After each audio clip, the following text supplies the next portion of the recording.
حضرت سیدنا عثمان بن عفان ذو النورین رضی اللہ تعالیٰ عنہ آپ کے بعض فضائل و مناقب کا ذکر ہوگا۔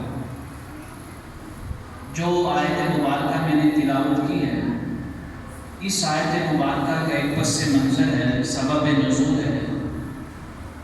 یہ آیت طیبہ بیعت رضوان کے موقع پہ، یعنی وہ جو درخت کے نیچے بیعت ہوئی تھی مکہ شریف کی طرف جاتے ہوئے، اس بیعت کو بیعت رضوان کہا جاتا ہے۔ رضوان اس لیے کہا جاتا ہے کہ اللہ تعالیٰ نے جن بھی اصحاب کرام نے اس درخت کے نیچے دست مصطفیٰ صلی اللہ علیہ وسلم پہ بیعت فرمائی، اللہ تعالیٰ نے ان کے ساتھ اپنی رضا کا وعدہ فرمایا۔ سبحان اللہ۔ وعدہ فرماتے ہوئے فرمایا کہ قال لقد رضی اللہ عن المؤمنین اذ یبایعونک تحت الشجرہ۔ اس کا پس منظر کیا ہے؟ صحیح بخاری میں حدیث مبارکہ ہے کہ ایک شخص آیا حضرت عبداللہ ابن عمر رضی اللہ تعالیٰ عنہ کے پاس۔ اس نے حضرت سیدنا عثمان ابن عفان ذو النورین رضی اللہ تعالیٰ عنہ آپ کے بارے میں 3 اعتراضات کیے ہیں۔ اس شخص نے کس کی مجلس میں آیا ہے؟ حضرت سیدنا عبداللہ ابن عمر رضی اللہ تعالیٰ عنہ، یعنی کس کے بیٹے ہیں؟ سیدنا عمر فاروق رضی اللہ تعالیٰ عنہ، آپ کے لفظ دیگر ہے۔ آپ کی مجلس میں آیا تو اس شخص نے، وہ کیونکہ اپنے علاقے میں سن رہا تھا حضرت سیدنا عثمان ذو النورین رضی اللہ تعالیٰ عنہ کی ذات مبارکہ کے بارے میں، اور اس وقت ایک فتنہ بھی اٹھا تھا، یعنی کچھ لوگ جو منافق قسم کے تھے، جو ظاہراً تو مسلمان تھے لیکن باطناً وہ کافر تھے، یہودیوں جیسی تربیت رکھتے تھے، تو انہوں نے ایک فتنہ برپا کیا ہوا تھا اسلامی ممالک میں۔ یہ شخص 3 اعتراض لے کر آ کے بیٹھا، یہ جو سنتا تھا اپنے لوگوں کے پاس، ان لوگوں سے جو منافق قسم کے تھے، جو خلافت اسلامیہ میں انتشار پھیلا رہے تھے، فتنہ پیدا کرنے کی کوشش کر رہے تھے۔ اس نے عرض کیا سیدنا حضرت عبداللہ ابن عمر آپ سے کہ کیا یہ بات سچ ہے کہ حضرت عثمان ذو النورین رضی اللہ تعالیٰ عنہ غزوہ بدر میں شریک نہیں ہوئے؟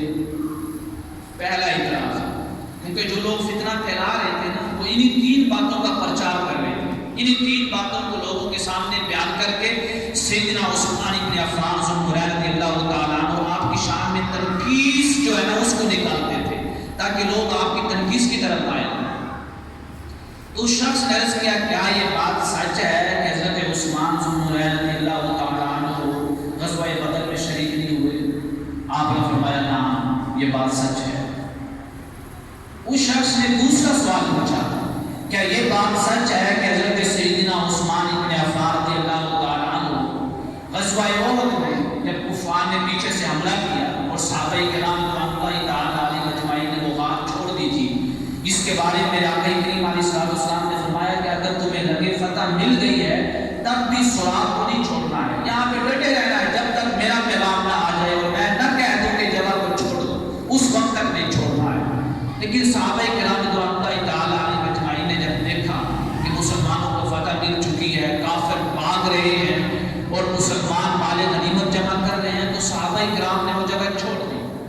تو اس وجہ جگہ چھوڑی تو خالد بن ولید اس وقت مسلمان نہیں ہوئے تھے، یہ اسی طرف پہاڑ کے اسی سراغ کی طرف کھڑے ہو کر انتظار کر رہے تھے کہ کب مسلمان اس جگہ کو چھوڑیں، ہم پیچھے سے مسلمانوں کے اوپر حملہ کر دیں، کیونکہ اگر اس جگہ سے حملہ ہوتا ہے تو پھر مسلمانوں کو شکست دینا کیا ہے؟ آسان ہے۔ مثلا آپ کے پیچھے سے کوئی حملہ کر دے، آپ کو پتہ چلے کہ اچانک کوئی پیچھے آ کر حملہ کر دیا تو آپ کے لیے دفاع کرنا بھی مشکل ہو جائے گا، آپ اپنا دفاع بھی نہیں کر پائیں گے۔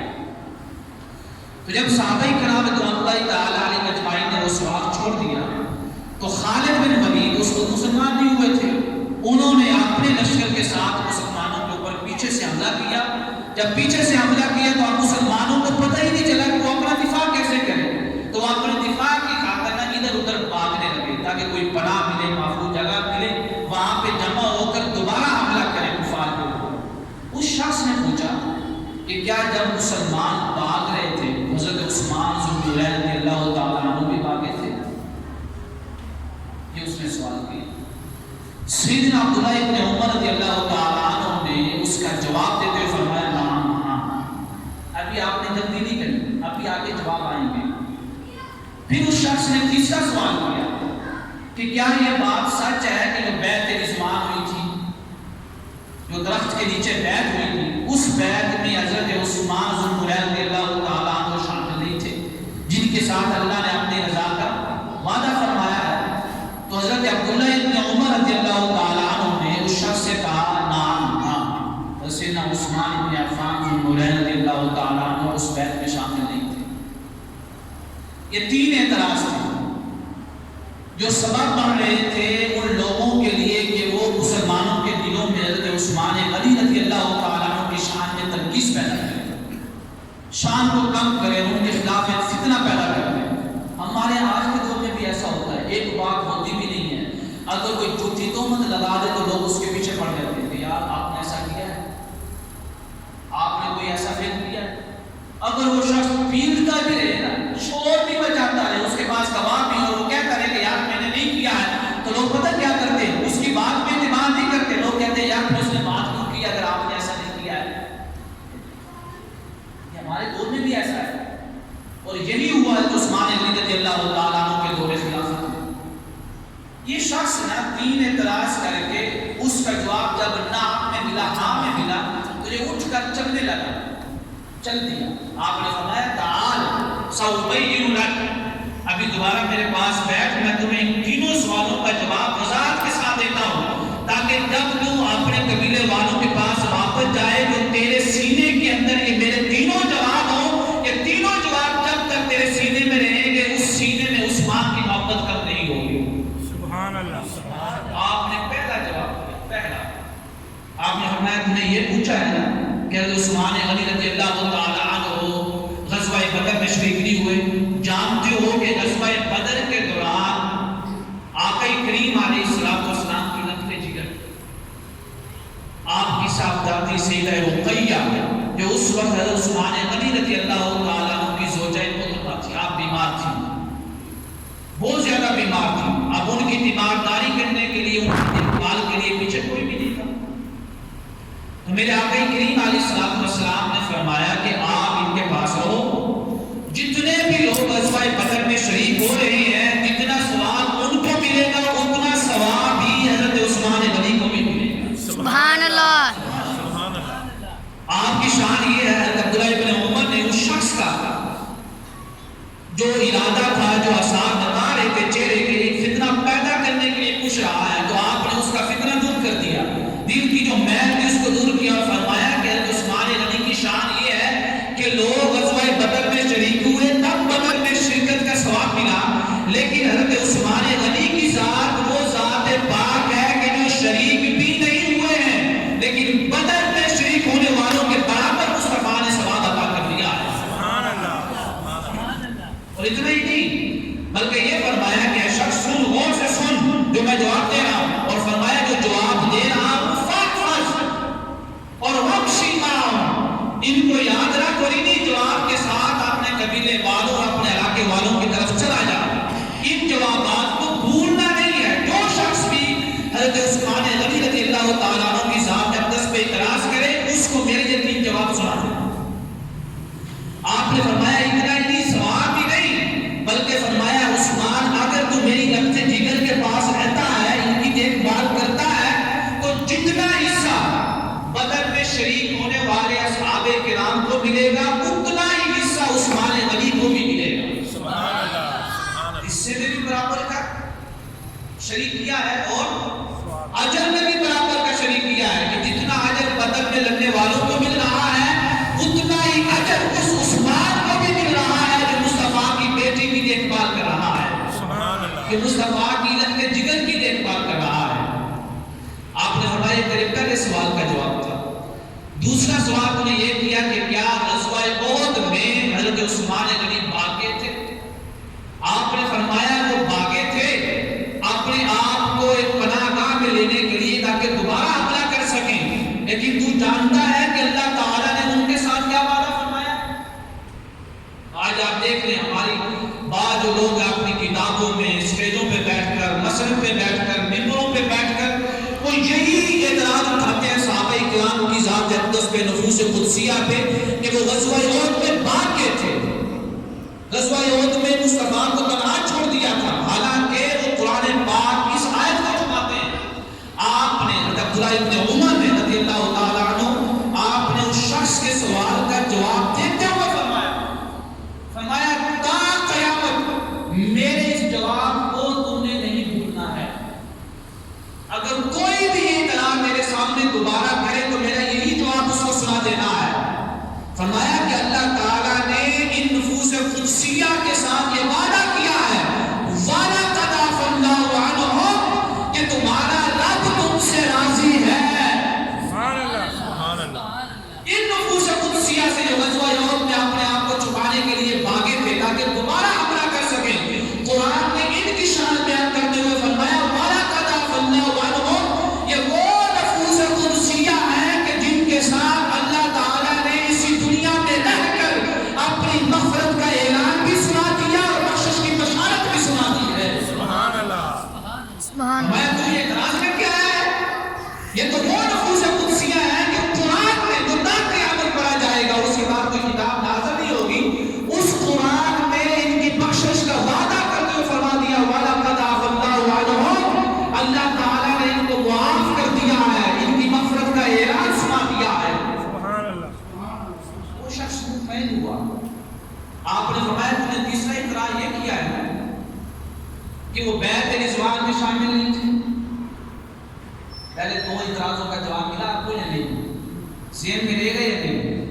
پہلا اس نے کیا اعتراض کیا کہ غزوہ بدر میں سیدنا عثمان غنی رضی اللہ تعالیٰ عنہ شریک نہیں ہوئے، یہی اس نے اعتراض کیا۔ تو جواب کیا دیا سیدنا عبداللہ ابن عمر رضی اللہ تعالیٰ عنہ نے کہ آقا کریم علیہ الصلوۃ والسلام نے فرمایا ہے کہ جو آپ کی زوجہ محترمہ میری لبِ جگر جو بیمار ہے آپ ان کی دیکھ بھال کریے، رک جائیں، جتنا ثواب بدر میں لگنے والوں کو ملے گا اتنا ہی ثواب عثمان کو بھی ملے گا۔ کیوں کہ وہ نبی کی لبِ جگر کی دیکھ بھال میں مصروف ہے۔ سبحان اللہ، سبحان اللہ۔ ایک وہ لوگ تھے جو بدر میں لڑ رہے تھے، وہ مصطفیٰ کی حفاظت میں دیکھ بھال کے لیے مصروف تھے، اور ایک عثمان تھا جو مصطفیٰ کی لخت جگر کی دیکھ بھال میں مصروف تھا۔ سبحان اللہ۔ وہ دونوں کس میں مصروف تھے؟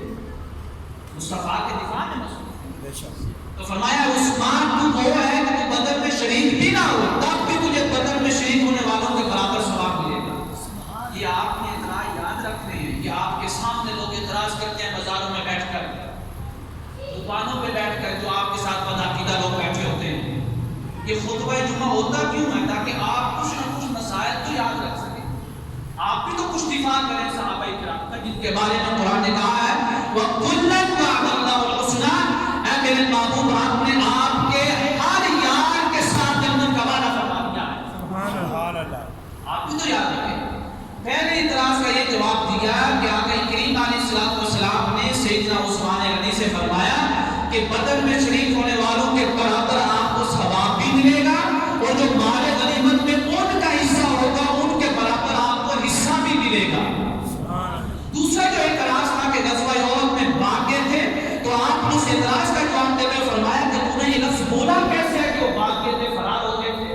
ان کے بارے میں تو قرآن نے یہ فرمایا ہے وَلَقَدْ عَفَا اللَّهُ عَنْهُمْ، یہ وہ نفوس قدسیہ ہے کہ رب کائنات نے اپنی کتاب لارب میں کسی ذات کے لیے، انبیاء کے علاوہ کسی ذات کے لیے بخشش کا وعدہ نہیں فرمایا کہ میں نے ان کو بخش دیا ہے، بلکہ یہ فرمایا کہ اگر یہ اعمال کرو گے تو بخشش ہے، جنت ہے۔ لیکن غزوہ احد کے صحابہ کرام کی یہ شان ہے کہ اللہ تعالیٰ نے ان کے لیے اپنی کتاب لارب میں بخشش کا اعلان سنا دیا ہے۔ فرمایا یہ وہ نفوس قدسیہ ہیں جن کو رب کائنات نے معاف فرما دیا ہے۔ سبحان اللہ، سبحان اللہ۔ کسی اور کے لیے آپ کتاب کو اٹھا کے دیکھیں، قرآن مجید کو کھول کر دیکھیں۔ یہ پہلے دو اعتراض تھے۔ تیسرا اعتراض اس نے یہ کیا کہ بیعت رضوان میں، جس کا ذکر قرآن کریم نے سورۃ الفتح میں فرمایا ہے 26ویں پارے میں، فرمایا لقد رضی اللہ عن المؤمنین، میرے محبوب تحقیق اس بات میں کسی قسم کا شک نہیں ہے کہ تیرا رب ان لوگوں کے ساتھ راضی ہو گیا ہے جنہوں نے اپنا ہاتھ تیرے ہاتھ کے اوپر رکھ دیا ہے۔ سبحان اللہ۔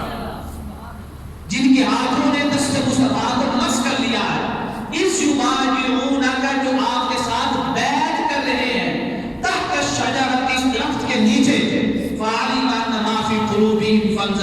الذین علیہم، اللہ تعالیٰ نے ان کے ساتھ اپنی رضا کا وعدہ بھی کیا ہے اور یہ وعدہ بھی کیا ہے کہ اللہ تعالیٰ اس دنیا میں بھی ان کو سکون عطا کرے گا اور آخرت میں بھی سکون عطا کرے گا۔ سبحان اللہ۔ یہ بیعت رضوان تھی۔ اس شخص نے تیسرا اطراء یہ کیا کہ حضرت عثمان غنی رضی اللہ تعالی عنہ اس بیعت میں شامل نہیں تھے۔ تین ہی بڑے افضلیت کے موقع تھے، تینوں ہی مواقع پہ عثمان غنی غائب رہے۔ پہلا افضلیت کا مقام کیا تھا؟ بدر کا۔ بدر کے بارے میں میرے آقا کریم علیہ السلام نے فرمایا کہ میرے اللہ نے مجھ سے وعدہ کیا ہے کہ بدر میں جتنے بھی احباب شریک ہوئے ہیں نا، آپ یہ جو بھی اعمال کریں اللہ تعالیٰ نے ان کے ساتھ جنت کا وعدہ فرما لیا۔ سبحان اللہ۔ یہ افضلیت کا مقام ہے۔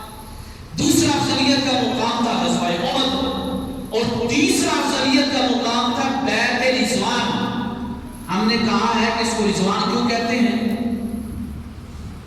کہ جتنے بھی اصحاب کرام نے اس موقع پہ بیعت کی، اللہ تعالیٰ نے ان کے ساتھ اپنی رضا کا اعلان فرما دیا کہ میں راضی ہو چکا ہوں، اپنی رضا کا اعلان فرما دیا اور بشارت سنا دی۔ تو آپ نے فرمایا جانتے ہو کیوں نہیں ہوئے حاضر وہاں پہ اس بیعت کے دوران؟ اس وجہ سے کہ آقا کریم علیہ السلام نے حضرت عثمان غنی رضی اللہ تعالی عنہ کو اپنا سفیر بنا کر مکہ میں مکرمہ بھیجا تھا، مکہ شریف میں اپنا سفیر بنا کر کہ میری طرف سے جاؤ، کفار سے اجازت طلب کرو کہ مسلمان آ رہے ہیں عمرہ کرنے کے لیے، اگر اجازت دے دیں تو ٹھیک ہے، نہ اجازت دیں تو واپس آ جائیں۔ جب حضرت عثمان غنی رضی اللہ تعالی عنہ وہاں پہنچے نا مکہ شریف میں، کفار سے بتایا اور اجازت طلب کی، تو کفار نے کہا ہے عثمان مسلمان تو طواف نہیں کر سکتے، ہاں اگر تو کرنا چاہے تو طواف کر لے۔ فرمایا عثمان کی کیا مجال کہ جب مصطفیٰ اس کعبے کا طواف نہ کرے، عثمان اس کعبے کا طواف کیسے کر سکتا ہے؟ آپ نے طواف نہیں کیا۔ اس وقت خبر پھیل گئی گرد و نواح میں کہ حضرت عثمان غنی رضی اللہ تعالی عنہ کو شہید کر دیا گیا، کفار مکہ نے آپ کو شہید کر دیا ہے۔ یا یہ خبر اس صلح حدیبیہ کے مقام پہ درخت کے نیچے جب آقا کریم علیہ السلام تشریف فرما کے اور آپ کے ساتھ صحابہ کرام بھی موجود تھے، جب یہ خبر وہاں پہ پہنچی، اس وقت آقا کریم علیہ السلام نے فرمایا کہ اب کون ہے جو موت کے اوپر میرے ہاتھ پہ بیٹھ کرے کہ میں مصطفیٰ کے ہاتھ میں ہاتھ دیتا ہوں، موت بھی آ جائے تو یہ مصطفیٰ کا ہاتھ میرے ہاتھ سے نہیں چھوڑے گا۔ سبحان اللہ۔ موت کے اوپر بیٹھ گئے کہ اگر ہم شہید بھی کر دیے جائیں، سارا کچھ بھی دینا پڑے، یہ جو ہم بیعت کر رہے ہیں، دست مصطفیٰ کو تھام رہے ہیں، مصطفیٰ کا دست مبارک ہمارے ہاتھ سے نہیں چھوڑے گا۔ جب یہ بیعت میں تمام صحابہ کرام نے بیعت کی، اب وہاں پہ سنیں سیدنا عبداللہ بن عمر رضی اللہ تعالی عنہ شخص کو فرمایا جانتے ہو اس میں عثمان غنی ذوالنورین رضی اللہ تعالی عنہ کی کیا شان مبارکہ ہے کہ سارے لوگ اپنے ہاتھوں سے دست مصطفیٰ میں ہاتھ دے رہے ہیں، اپنے ہاتھ دے رہے ہیں، لیکن عثمان غنی کی شان یہ ہے کہ اس دن مصطفیٰ کا دست مبارک عثمان کا دست مبارک بن چکا تھا۔ سبحان اللہ۔ فرمایا یہ جو مصطفیٰ کا ہاتھ ہے یہ عثمان کا ہاتھ ہے۔ سبحان اللہ۔ تو اس دن تو عثمان غنی کی شان تو سب سے نرالی تھی، ہر ایک کا اپنا ہاتھ تھا، لیکن عثمان کا ہاتھ بھی مصطفیٰ کے ہاتھ کی صورت میں تھا، دست مصطفیٰ کی شکل میں تھا۔ اور مصطفیٰ کے ہاتھ کو قرآن نے کیا بیان فرمایا؟ ید اللہ فوق ایدیہم، سب کے ہاتھ ہیں۔ بیعت آپ کیسے کرتے ہیں؟ بیعت اسی سے بیعت کا طریقہ لیا گیا۔ مرشد کریم بیٹھے ہوئے سارے اللہ کے ولی، اللہ کے مقرب بندے، آپ ان کے ہاتھ میں ہاتھ دیتے ہیں، ٹھیک ہے، ایسے ہاتھ آپ نے رکھا، یہ میرا ہاتھ، ٹھیک ہے، یہ مسئلہ آپ کا ہے۔ جو جن کے ساتھ آپ بیعت کر رہے ہیں ان کا یہ دوسرا ہاتھ، اس کا ہاتھ کس کے ہاتھ کے اوپر آئے گا؟ بیعت کرنے والوں کے ہاتھ کے اوپر آئے گا۔ مثلا یہ دیکھیں میرا، یہ انہوں نے مثلا بیعت کی ہے مثال کے طور پہ، اب جب بیعت میں نے قبول کر لی ہے جو مرشد کریم قبول کرتے ہیں تو اوپر اپنا ہاتھ رکھتے ہیں اس طرح. یہ سارے ہاتھ بلا تفصیل کس کے ہاتھ تھے؟ کس کے ہاتھ تھے؟ صحابہ کرام رضوان اللہ تعالی علیہم اجمعین کے. یہ سارے ہاتھ ان کے ہاتھ ہیں. ہماری تو شان بھی نہیں ہے کہ ہم اپنے ہاتھوں کو ان کے ہاتھوں جیسا کہیں، صرف ایک سمجھانے کے لیے. یہ سارے ہاتھ کس کے ہاتھ تھے؟ صحابہ کرام کے ہاتھ. اوپر کس کا ہاتھ آنا تھا؟ اوپر کس کا ہاتھ آنا تھا؟ نبی پاک صلی اللہ علیہ وسلم، دست مصطفیٰ صلی اللہ علیہ وسلم. یہی ہے قرآن کہہ رہا ہے یہ تو اوپر ہاتھ آیا ہے، ید اللہ فوق ایدیہم، یہ مصطفیٰ کا ہاتھ نہیں تھا بلکہ یہ خود خدا کا ہاتھ تھا. سبحان اللہ. یعنی دست مصطفیٰ کو رب کائنات نے اپنا ہاتھ قرار دیا، ید اللہ فوق ایدیہم. اور یہ جو اوپر ہاتھ تھا اس کو مصطفیٰ نے کہا یہ عثمان کا ہاتھ ہے. سبحان اللہ. یہ کس کا ہاتھ ہے؟ صاحب کے ہاتھ اوپر تھے نا. تو یہ اوپر ہاتھ ہے، قرآن کہہ رہا ہے مصطفیٰ کا ہاتھ تو ظاہر ہے لیکن حقیقت ایسے ہی ہے جیسے کہ اللہ کا ہاتھ اوپر ہے. اور اللہ کے محبوب نے عثمان غنی کو یہ شان عطا کی، عرض کیا مولا ہاتھ تو تیرا ہے لیکن اسی ہاتھ کو آج میں عثمان کا ہاتھ قرار دے رہا ہوں تاکہ قیامت تک یہ فتنہ ختم ہو جائے کہ جو شخص یہ کہے کہ بیت رضوان میں عثمان شامل نہیں تھا، عثمان کی شرکت ایسی ہو جائے کہ اس بیت میں ہر صحابی کا ہاتھ اپنا ہاتھ تھا لیکن عثمان کی ذات وہ ذات تھی کہ ان کا ہاتھ اپنا نہیں تھا، مصطفیٰ کا ہاتھ تھا. سبحان اللہ. مصطفیٰ کا ہاتھ عثمان. اللہ اکبر. یا رسول اللہ. یا الہی. زندہ باد. یہ بات آپ نے 3 اعتراض کا جواب دے کے اس کو واپس بھیجا اور فرمایا فاستقم، ان 3 جوابوں کے اوپر قائم رہنا، ان کو یاد رکھنا، بھولنا نہیں ہے کیونکہ جو فتنہ اٹھا ہوا ہے عثمان غنی رضی اللہ تعالی عنہ کے خلاف، یہ تمہیں اس فتنے کے خلاف اس میں شرکت نہیں کرنے دیں گے. حضرت عثمان غنی رضی اللہ تعالی عنہ مسجد نبوی میں تشریف لائے. وہاں پہ بڑے بڑے جلیل القدر صحابہ کرام موجود ہیں. مسجد نبوی کے اندر کوفہ سے، بصرہ سے، مصر سے کچھ ایسے لوگ آئے ہوئے ہیں جنہوں نے اپنا ظاہر جو ہے نا مسلمانوں جیسا بنایا ہوا ہے، اپنے آپ کو مسلمان شو کر رہے ہیں. جب مسجد نبوی وہ بھی آ کے بیٹھے ہوئے تھے تو ان جلیل القدر صحابہ کرام سے عرض کر رہے تھے کہ آپ ہمارا ساتھ دیں تاکہ ہم حضرت عثمان غنی ذو النورین رضی اللہ تعالیٰ عنہ کو خلافت سے معزول کر سکیں، تاکہ ان کو خلافت کے منصب سے ہٹا سکیں. ان جلیل القدر صحابہ کرام نے مولا علی رضی اللہ تعالیٰ عنہ کی تشریف فرما تھے مسجد نبوی میں. حضرت طلحہ بھی تشریف فرما تھے، حضرت زبیر بن عوام بھی تشریف فرما تھے، حضرت سعد بن ابی وقاص رضی اللہ تعالیٰ عنہ آپ بھی تشریف فرما تھے. جب حضرت عثمان غنی رضی اللہ تعالیٰ عنہ اس مسجد نبوی کے دروازے سے داخل ہوئے، آپ نے دیکھا کہ کچھ لوگ ایسے بیٹھے ہیں جن کے دلوں کے اندر نفاق ہے، منافقت ہے، جو مسلمانوں میں فتنہ پیدا کرنا چاہتے ہیں. ان جلیل القدر صحابہ کرام نے ساتھ بھی دیا ان کا، بلکہ مولا علی رضی اللہ تعالیٰ عنہ کو یہ فرما رہے تھے کہ یہ خلیفہ وقت ہیں، خلیفہ مسلمین ہیں، خلیفہ راشدہ ہیں، آپ کیسے سوچ سکتے ہو ان کے خلاف اقدام کرنے کا یا کھڑے ہونے کا یا فتنہ پیدا کرنے کا، واپس چلے جاؤ. تو فوراً حضرت عثمان غنی رضی اللہ تعالیٰ عنہ بھی اچانک تشریف لے آئے. سننے والا مسئلہ ہے یہاں پہ بعض احباب جو بدعقیدہ ہیں، بعض احباب نام نہیں لینا چاہتا ہوں، وہ کہتے ہیں کہ عثمان غنی رضی اللہ تعالیٰ عنہ کے قتل میں صحابہ کرام بھی شامل ہیں، حتیٰ کہ وہ کہتے ہیں کہ اما عائشہ صدیقہ رضی اللہ تعالیٰ عنہ آپ بھی شامل تھیں. آپ نے آج یہ جواب لے کے جانا تاکہ آپ کا جو عقیدہ ہے صحابہ کرام کے بارے میں، امہات المومنین کے بارے میں، آپ اسی عقیدے پہ قائم رہیں. ہماری موت بھی آئے تو اسی عقیدے پہ آئے، اگر زندہ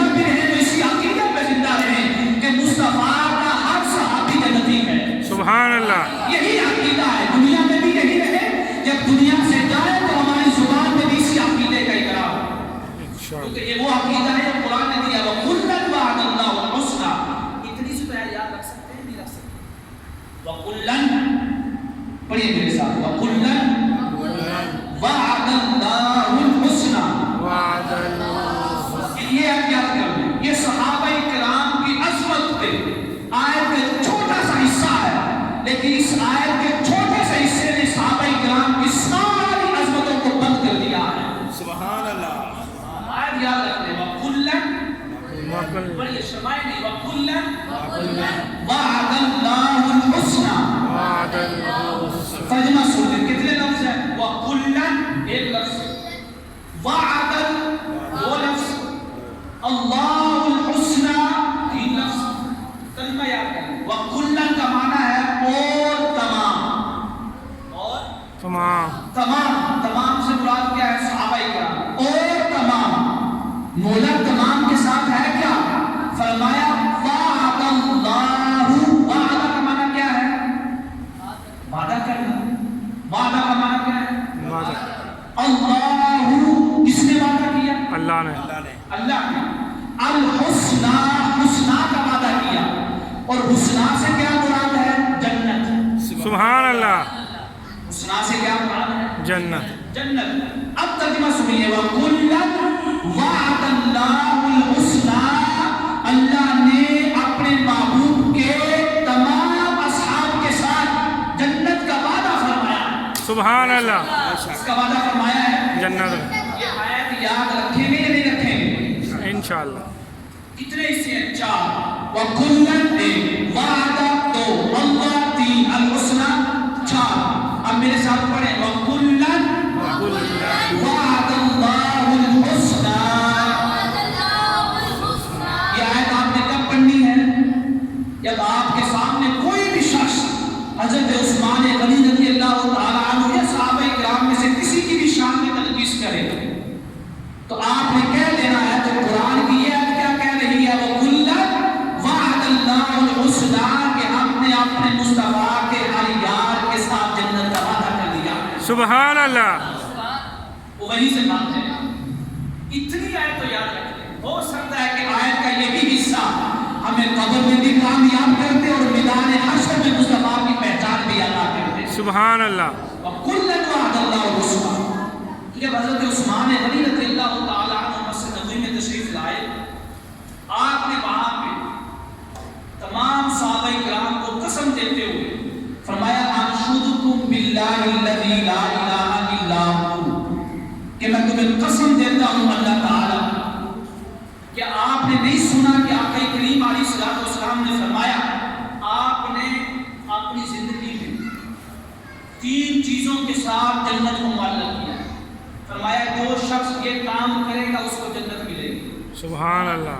جو شخص یہ کام کرے گا اس کو جنت ملے گی۔ جو ساتھ اسٹاف لوگ بیٹھے ہو غور سے سنیں، جو شخص یہ کام کرے گا اس کو کیا ملے گی؟ جنت۔ جنت۔ آپ نے تین دفعہ فرمایا، اور جانتے ہو تینوں دفعہ یہ بشارت کس کو ملی؟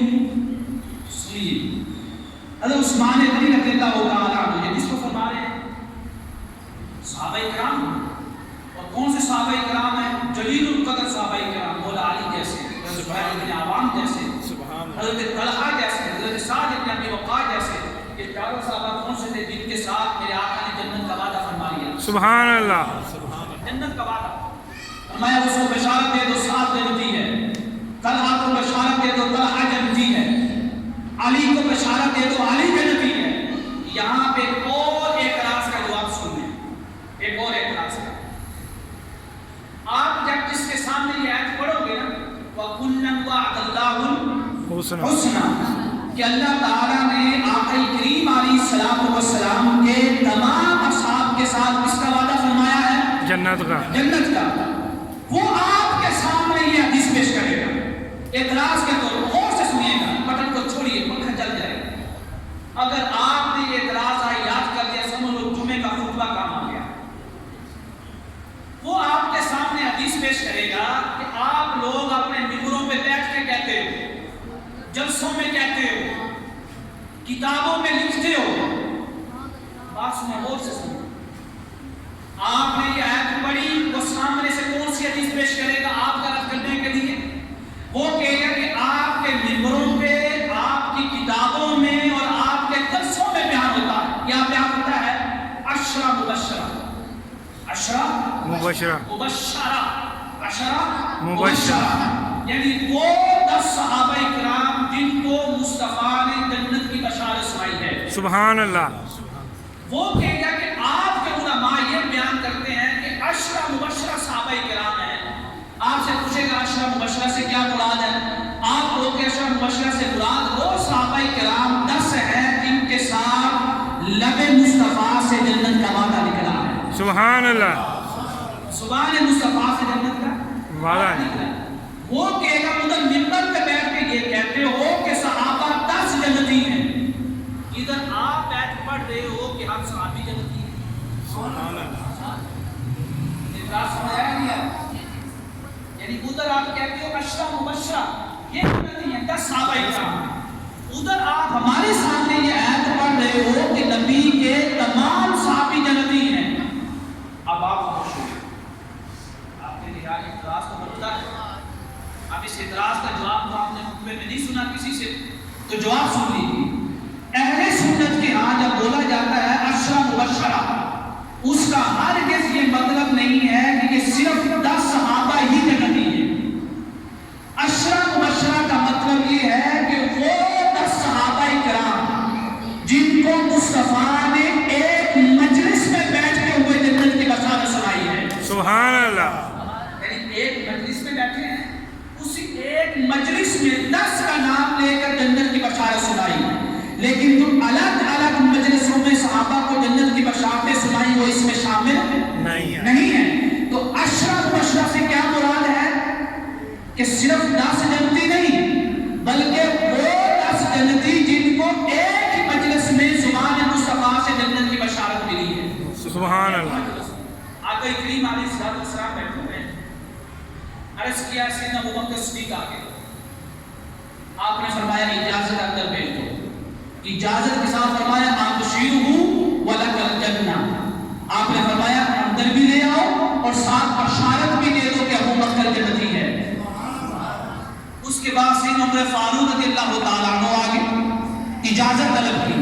آپ نے فرمایا اجازت دے دو اور ساتھ بشارت بھی سنا دو کہ عمر تجھے اجازت بھی ہے اور تم جنتی بھی ہے. سبحان اللہ عثمان غنی آگے، مولا علی آگے، سعد بن ابی وقاص آگے، حضرت زبیر آگے. یہ جو 10 صحابہ کرام ہیں یہ کہنے کا مطلب یہ ہے کہ ان کو ایک ہی مجلس میں ایک ہی وقت میں مصطفیٰ نے جنت کی بشارت سنائی ہے. سبحان یہ اللہ مطلب نہیں ہے کہ صرف یہ 10 کی جنتی ہے. آگے بڑھے حضرت سیدنا عثمان غنی رضی اللہ تعالیٰ عنہ نے فرمایا کیا تم اس بات کی قسم اٹھاتے ہو نا کہ ایک دن مصطفیٰ تشریف فرما تھے اور آپ نے فرمایا یہ بات سننے والی ہے اہل استطاعت اور صاحب استطاعت لوگوں کے لیے. فرمایا من یبتاع من بطن فلان غفر اللہ لہ. وہ کون ہے جو فلاں شخص کی جو خالی جگہ پڑی ہے مسجد نبوی کے ساتھ اس کو خرید کر مسجد نبوی کے لیے وقف کر دے. سبحان اللہ جگہ تنگ پڑ گئی.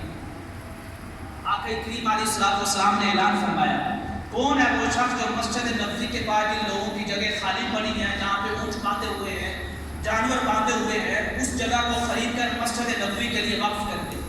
جیسے ہمارے یہاں پہ قبلہ پیر صاحب نے اعلان کیا کہ مدرسے میں بچوں کی تعداد زیادہ ہو گئی ہے، اب کون ہے شخص کہ ہم ساتھ میں جگہ لینا چاہتے ہیں مدرسے کے لیے، کون ہے جو اس جگہ کو خرید کر مدرسے کے نام پہ وقف کر دے، چاہے ساری خرید کر وقف کر دے، چاہے 1 فٹ کے حساب سے خرید لے، چاہے 3 فٹ کے حساب سے خرید لے، چاہے 4 کیسے کسی کی استطاعت ہے.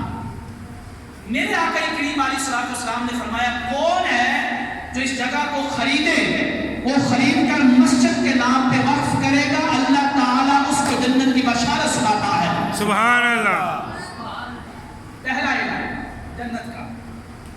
حضرت عثمان غنی رضی اللہ تعالیٰ عنہ نے فرمایا جلیل القدر صحابہ کرام سے کیا آپ کو معلوم نہیں ہے میں آقا کریم علیہ السلام کی بارگاہ میں آیا، میں نے عرض کیا یا رسول اللہ قد ابتدعت من بطن فلان، میں نے یہ جو فلاں جگہ خالی پڑی ہے مسجد نبوی کے ساتھ میں نے ان کو خرید لیا ہے، میں نے ان کو خرید لیا ہے.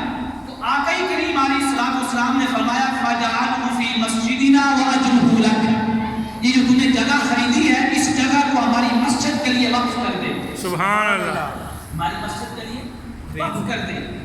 حضرت عثمان غنی رضی اللہ تعالیٰ عنہ صحابہ کرام سے پوچھتے ہیں ان لوگوں کے سامنے جو فتنہ پرور ہیں، جو فتنہ پھیلانا چاہتے ہیں، جو انتشار کی نیت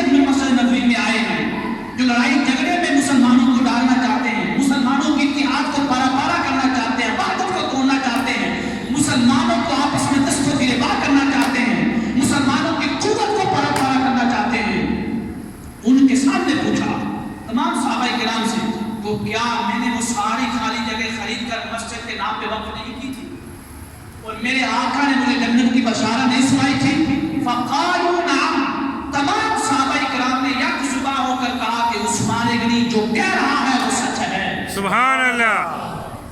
پھر آپ نے پوچھا انشدکم باللہ الذی لا الہ الا ھو، میں تمہیں اللہ کا واسطہ دے کر کہتا ہوں، کیا میرے آقا کریم علیہ الصلوۃ والسلام نے یہ نہیں فرمایا تھا من یبتاع بئر روما غفر اللہ لہ، جو شخص یہ جو مسجد نبوی کے پاس یا مدینے میں جو کنواں ہے یہودیوں کا، اس کو بئر روما کہا جاتا تھا، جو شخص اس کو خرید لے گا اللہ تعالیٰ اس کے ساتھ اس کی مغفرت کا وعدہ کرتا ہے اور بخشش کی بشارت سناتا ہے۔ سبحان اللہ۔ جنت کا اعلان ہے۔ جتنے صاحب اسلام لوگ ہیں، حضرت عثمان غنی سے بڑھ کر کوئی امیر نہیں تھا۔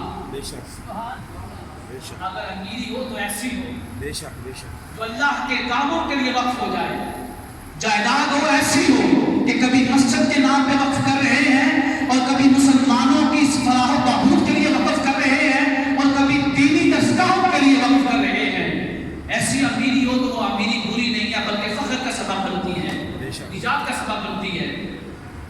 تو آپ نے فرمایا میں آقا کریم علیہ الصلوۃ والسلام کے پاس آیا، میں نے عرض کیا یا رسول اللہ قد ابتعت بئر روما، میں نے بئر روما والا کنواں خرید لیا ہے۔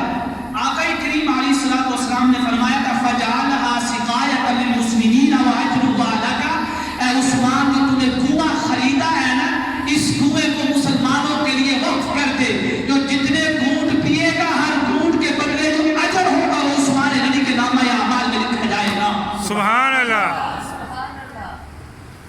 حضرت عثمان غنی رضی اللہ تعالی عنہ فرماتے ہیں میرے صحابہ کرام، اے میرے دوستو اس بات کی گواہی دیتے ہو کہ میں نے وہ کنواں خرید کر مسلمانوں کے لیے وقف کر دیا؟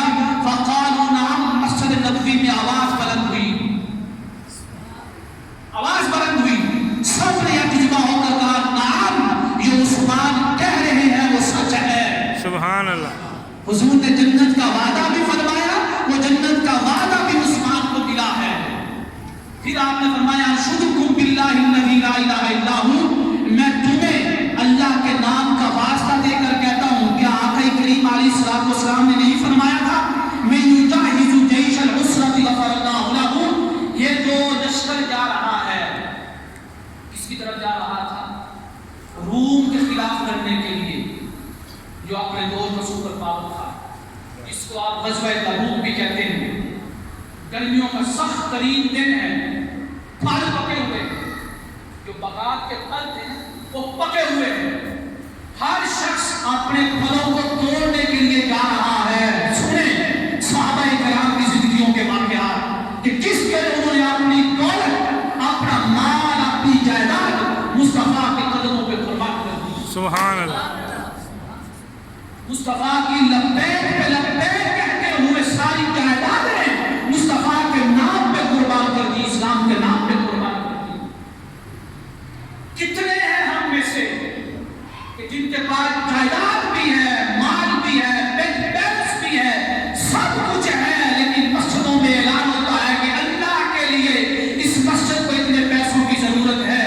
ہم میں سے کتنے لوگ ہیں جو صاحب مال بھی ہوں اور مسجد سے اٹھنے والی ندا کو سن کر لبیک کہتے ہوں؟ کتنے ہیں جو مدرسے کی ندا کو سن کر مدرسے کے لیے زمین وقف کرنے کے لیے اس کے ساتھ تعاون کرنے کے لیے لبیک کہتے ہوں؟ ہمارے پاس تو مال بھی کثرت کے ساتھ ہے، ادھر پھل پکے ہوئے ہیں، ہر شخص کے ہاتھ میں وہ چیز ہے جس کے ساتھ پھل توڑا جاتا ہے، اپنے گھروں سے نکل رہے ہیں پھل توڑنے کے لیے، کچھ تو باغات میں بیٹھے ہوئے ہیں، کچھ تو پھل توڑ رہے ہیں، ٹوکریوں میں گر رہے ہیں۔ آپ تصور تو کریں اس منظر کا، تصور کریں کہ آپ نے کاروبار کیا ہے، اس کاروبار سے پرافٹ ہوا ہے، اس پرافٹ کو کلیکٹ کرنے کے لیے آپ جا رہے ہیں، اس نفع کو لینے کے لیے آپ جا رہے ہیں، ادھر سے ندا آ گئی کہ اللہ کے گھر کو ضرورت ہے۔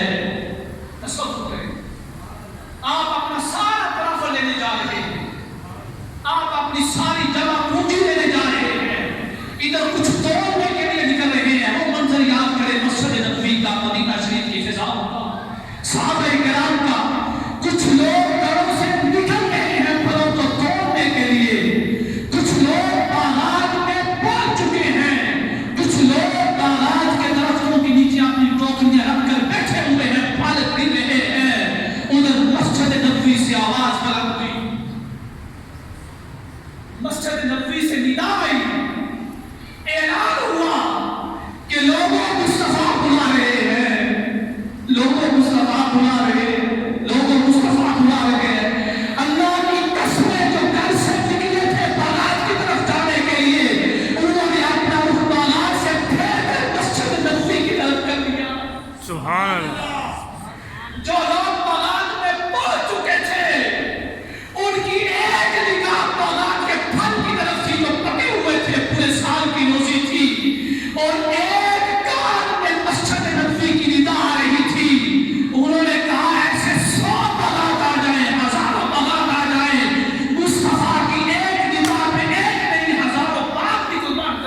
سبحان اللہ ایک نگاہ پاک کی طرف ہے، کانوں میں ندا مسجد نبوی سے آ رہی ہے۔ انہوں نے باغات کو کہا ہوگا کہ تم ہمیں اپنی طرف بلا رہے ہو، جاؤ، ہمیں ایسی روزی کی کوئی فکر نہیں ہے جو ہمیں مصطفیٰ کی ندا پہ روک دے، لبیک کہنے سے روک دے۔ سب نے باغات کو دیکھتے ہوئے کہا، اے باغات تجھ سے پھیرتے ہیں، زبان سے کہا لبیک یا رسول اللہ، لبیک یا رسول اللہ، لبیک یا رسول اللہ۔ سبحان اللہ چھوڑ دیا اس نے، کس کی خاطر چھوڑا؟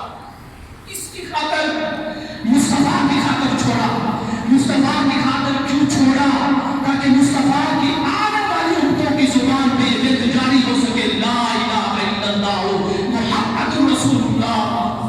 آج ہم میں سے کتنے لوگ ہیں جو دوسروں کی اولادوں کے سینے کو قرآن سے منور کرنے کے لیے اپنا سارا کچھ بیچ ڈالے، اپنی جائیداد کا کچھ حصہ وقف کر دیں مسجد کے لیے یا مدرسے کے لیے؟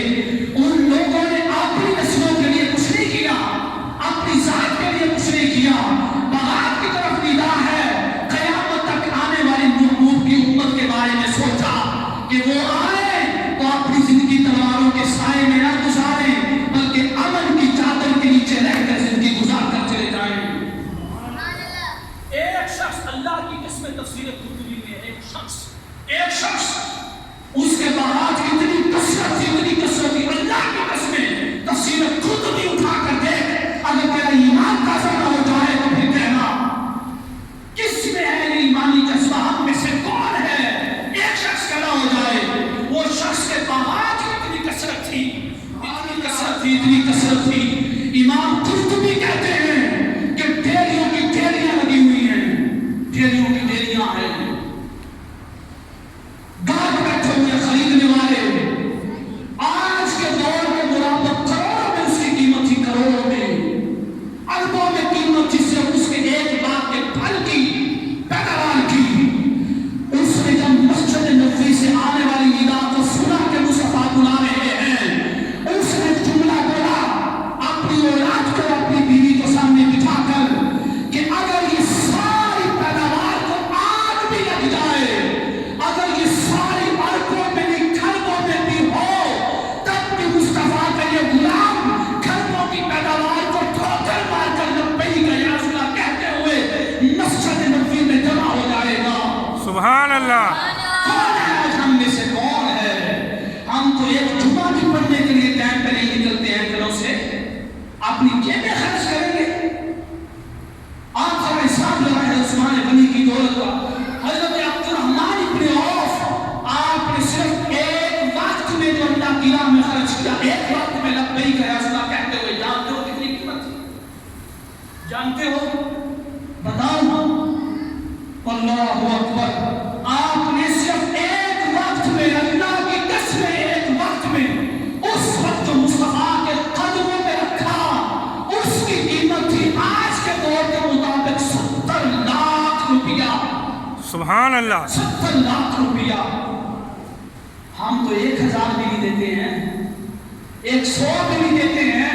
ہمارے یہاں ایک مدرسہ بننا ہو تو سٹیاں لگ جاتی ہیں اس مدرسے کو بنانے کے لیے۔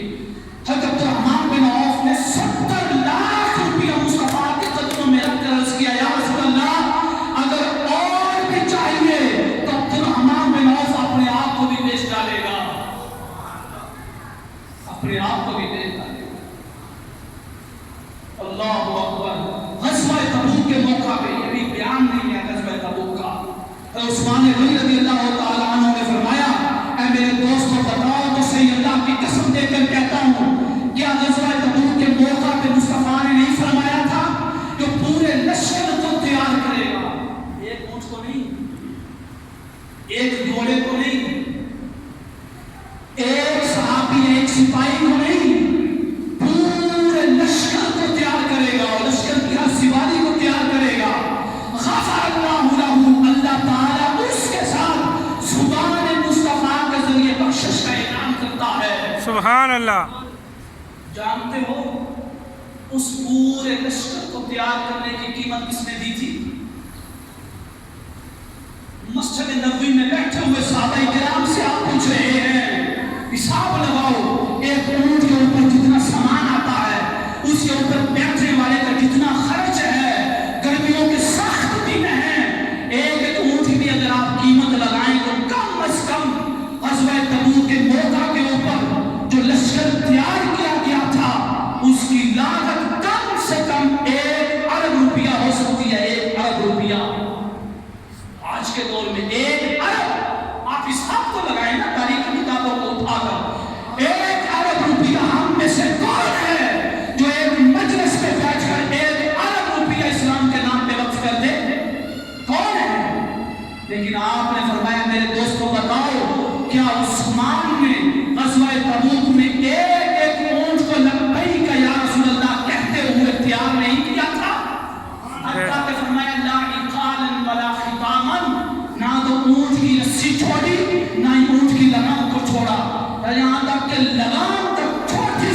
تیار ہوئی تھی.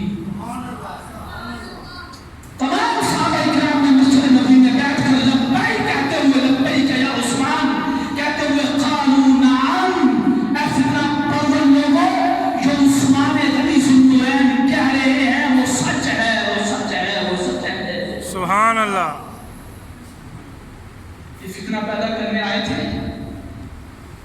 جب آپ نے یہ خطبہ دیا تو مسجد نبوی کی بیٹھنے والے شخص کی آنکھ اشکبار ہو گئی، آنسو رونے کی آوازیں آ رہی ہیں، چیخو پکار بلند ہونے لگی. مسجد نبوی میں ایک عجیب فضا تھا، ایک عجیب منظر تھا. عثمان غنی کہہ رہے ہیں کہ فتنہ پرورو، فتنہ سے بچو، دور نہ ہو. کیوں امت مسلمہ کی وحدت کو پارا کرنا چاہتے ہو؟ اس وقت مولا علی اور سب نے اٹھ کر کہا کہ ہم لبیک کہتے ہیں، جو حضرت عثمان غنی نے فرمایا وہ سچ ہے. اور یہ 3 موقع تھے، ان 3 مواقع کے اوپر مصطفیٰ کی زبان سے بخشش کا وعدہ نکلا. اور تینوں وعدے کس کے حق میں آئے؟ اس کے حق میں آئے جس کے نصیب میں مصطفیٰ کی 2 لقطیں جگر آئیں. سبحان اللہ. میرے مصطفیٰ کی 2 بیٹیاں آئیں جن کے نکاح میں، جن کی وجہ سے آپ کو ذوالنورین کہا جاتا ہے. 18 ذوالحجہ آپ کی شہادت کا دن تھا. ایمان سے بتائیں کس کس کو یاد تھا؟ نہیں کہتا ہوں ہاتھ اٹھائیں، نہیں کہتا ہوں زبان سے بتائیں، دل سے پوچھیں، دل سے پوچھ. اے مسلمان، جس نے تیری آسانی کے لیے کہ تجھے جنگ نہ لڑنی پڑے، تجھے جہاد نہ کرنا پڑے، تیری آسانی کے لیے جس شخص نے، جس ذات نے 1 ارب روپیہ ایک مجلس میں بیٹھ کر مصطفیٰ کے قدموں پہ نشانت کر دیا، تجھے اس ذات کے بارے میں کچھ بھی پتہ نہیں ہے؟ کچھ بھی معلوم نہیں ہے؟ اپنی اولاد سے تو پوچھنا کہ عثمان غنی کون ہے، اس کی زبان خاموش رہے. اپنے بڑے بھائی سے پوچھ کہ عثمان غنی کون ہے، اس کو نہیں پتا ہوگا. اپنی ذات سے پوچھ کہ عثمان غنی کون ہے، وہ کون ہے جس نے اپنے محبوب کی امت پہ احسان کرتے ہوئے 1 ارب روپیہ ایک مجلس میں بیٹھ کر نچھاور کر دیا. تیری زبان کھو رہے، تیری زبان سے لفظ بھی نہیں نکلے گا. ہمارے اوپر ایسا زمانہ آ گیا ہے، ایسا دور آ گیا ہے کہ ہم اپنے حساب مندوں کو بھول گئے، ہم اپنے محسنوں کو بھول گئے، ہم اپنے محبوب کے یاروں کو بھول گئے، ہم ان کو بھول گئے جنہوں نے اسلام کے لیے سب کچھ قربان کر دیا. آج تو پوچھ اپنی اولاد سے، اپنے بیٹے سے، حتیٰ کہ اپنی بیٹی سے پوچھ، فلم کے فلاں ہیرو کا نام، وہ سارا کچھ بتائے گا. اس ہیرو کی فلموں کے نام پوچھ، وہ سارا کچھ بتائے گا. اللہ اللہ سبھی نہیں پھٹی ہے، باقی سارا کچھ پھٹ چکا ہے. انسان کی روح بھی پھٹ چکی ہے. یہ انسان تجھے فلم کے ہیرو کے نام پتا ہے، ان کی فلموں کے نام پتا ہے، لیکن تجھے اسلام کی فلم کے ہیرو کے نام معلوم نہیں ہے. نہیں ہے معلوم. ایسا ہو رہا ہے. میں قسم اٹھا کر کہتا ہوں، آپ پورے محلے کی دولت کا حساب لگا لیں، بڑے سے بڑے امیر شخص بھی لے آئے، سب کی دولتوں کو جمع کریں تو حضرت عثمان غنی کے برابر بھی امیر نہیں بن سکتے. اور اتنی دولت تھی خلیفہ راشدہ کے پاس. اور ہم میں سے کسی کو پتہ ہی نہیں ہے، ذوالحجہ گزر رہا ہے، پتہ ہی نہیں کہ عثمان غنی کی شہادت ہوئی تھی، سوائے چند ایک لوگوں کے. یہ بیٹھے ہوئے بچے نوجوان، ان سے پوچھو کہ اسلام کی فلم کے ہیرو کے نام کون تھے، ان کے کارنامے کیا تھے. ان سے چلو سیدنا ابوبکر کو چھوڑو، سیدنا عمر فاروق کو چھوڑو، سیدنا عثمان غنی کو چھوڑو، سیدنا مولا علی کو چھوڑو، سیدنا سعد بن ابی وقاص کو چھوڑو، خالد بن ولید کو چھوڑو، صحابہ کرام کو چھوڑو. ان سے اپنی اولادوں سے اپنے محبوب مصطفیٰ کے بارے میں نہیں پوچھ لو.